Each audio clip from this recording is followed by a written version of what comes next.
Hello everyone, very good morning সবাইকে। কেমন আছো তোমরা সবাই? আমি তো খুব ভালো আছি। আজকে আমি ঘুম থেকে সকাল সকাল উঠে রেডি হয়ে নিয়েছি, কেননা আজকে আমার আলট্রাসোনোগ্রাফি আছে এবং ব্লাড টেস্ট আছে। তার জন্যই আমার ঘুম থেকে আগে ওঠা। আর আগে উঠে রেডি হই আমি এখানে হালকা টিফিন করে নিচ্ছি। টিফিন করার আগে আমার দুটো ওষুধ ছিল, থাইরয়েডের এবং গ্যাসের। এই দুটো ওষুধ খেয়ে আমি টিফিন করতে বসে পড়লাম। আমার টিফিনে রয়েছে ড্রাই ফ্রুট, খেজুর, পেস্তা বাদাম, কাজু বাদাম, কিশমিশ, আখরোট ও তার সাথে রয়েছে দুটো কলা এবং তার সাথে আছে দুধ।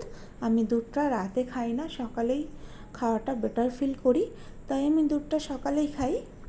তো আজকে আমার ব্লাড টেস্ট করতে যেতে হবে। আমার হিমোগ্লোবিন স্বাভাবিকই ছিল, নর্মাল যেটা থাকার, বাট হঠাৎ করেই আমার হিমোগ্লোবিনটা কমে যায় এবং আলট্রাসোনোগ্রাফি করাটা এই কারণেই আমার বেবিটা উল্টো ছিল, সেটা ঠিকঠাকভাবে পজিশন নিয়েছি কি না আর হিমোগ্লোবিনটা কতটা পরিমাণে বাড়লো তা জানার জন্যই আজকের এই টেস্টগুলো আমার করতে যেতে হচ্ছে।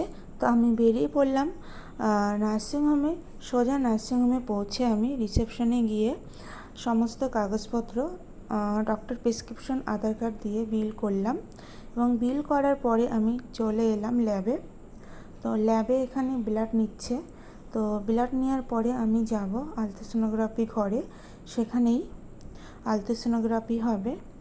তো জানি না ঠিকঠাকভাবে আমার বেবিটা পজিশন নিয়েছি কি না, সেটাই জানার একটু আগ্রহ। তো ডক্টর দেখে বলল না, ঠিকঠাক পজিশন নিয়েছে।